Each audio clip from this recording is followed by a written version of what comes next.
안녕하십니까. 전도 제자 훈련원에서 사역하고 있는 백영희 간사입니다. 풍상 큐티 나눔을 통해서 여러분들을 만나게 돼서 반갑습니다. 오늘 묵상할 말씀은 예수님이 11 제자들에게 나타나셔서 그들의 믿음 없는 것과 마음이 완악한 것을 꾸짖으시고 만민에게 복음을 전파하라는 사명을 주시는 내용입니다. 어제 본문에서 11 제자들은 막달라 마리아나 다른 2 제자를 통해 예수님이 부활하셨다는 소식을 들었어도 믿지 않았습니다.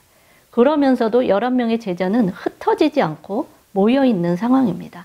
이러지도 못하고 저러지도 못하는 모습이 보입니다. 그들이 모여있을 때 갑자기 예수님이 그들 앞에 나타나십니다.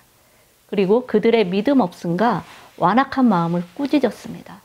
완악하다는 말은 교만하고 고집이 세서 남의 말을 듣지 않는 것을 뜻합니다. 예수님이 핵심 제자들에게 먼저 나타나지 않으시고 나중에 부활하신 모습을 보이신 이유가 있을 것입니다. 아마도 그들의 이런 믿음 없음을 아시고 다른 제자들에게 부활의 소식을 듣고 믿음이 회복되기를 기대하셨던 것 같습니다. 다음 말씀이 놀랐습니다. 조금 전에 믿음 없고 완악하다며 꾸짖으셨는데 온 천하에 다니며 만민에게 복음을 전파하라는 사명을 주십니다. 얼핏 보면 개연성 없는 전개처럼 느껴집니다. 일반적으로 생각해 봅시다. 회사에서 직원을 뽑을 때 그 회사에서 필요한 일을 맡기기 위해 대체로 그 사람의 스펙이나 성실성을 봅니다. 예수님이 시키시려고 하는 것은 만민에게 복음을 전하는 일입니다.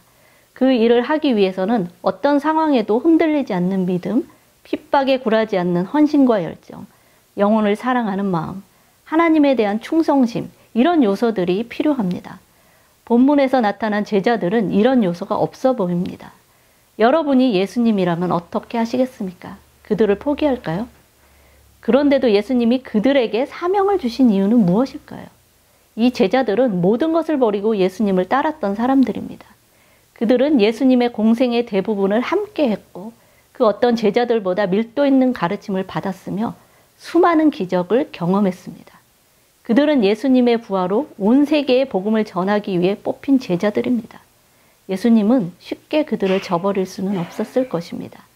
예수님의 목적은 현재의 연약함과 완악함에 대해 냉정히 평가하는 것이 아니라 그들의 믿음을 회복시켜 주시고 사명을 주셔서 헌신하게 하는 것입니다. 성경 전체에 자기 백성에 대한 하나님의 다음 없는 사랑과 포기하지 않는 마음이 잘 나타나 있습니다. 늘 그랬듯이 이번에도 한 번 더 기회를 주신 것입니다. 그리고 나약하고 믿음 없는 그들에게 복음 전파자에게 주어지는 놀라운 표적에 대해 말씀하십니다. 이 만남의 결과 그들에게 믿음이 생겼고 사명이 고취되었습니다.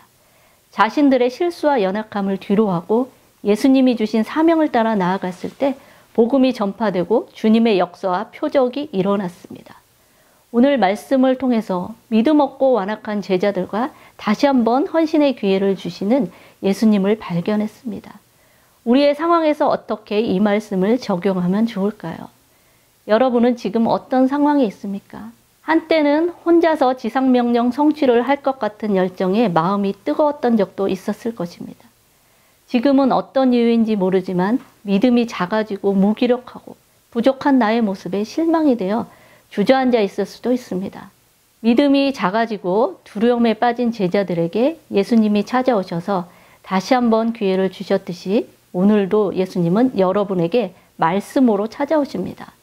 여러분도 여러분 자신에게 예수님의 말씀을 들을 기회를 주십시오. 어제도 별 내용이 없었던 큐티라서 오늘도 그럴 것이라 생각하지 말고 오늘 주시는 하나님의 말씀에 귀를 기울일 때 위로하고 힘주시는 사명을 새롭게 하시는 은혜의 말씀을 들을 수 있을 것입니다.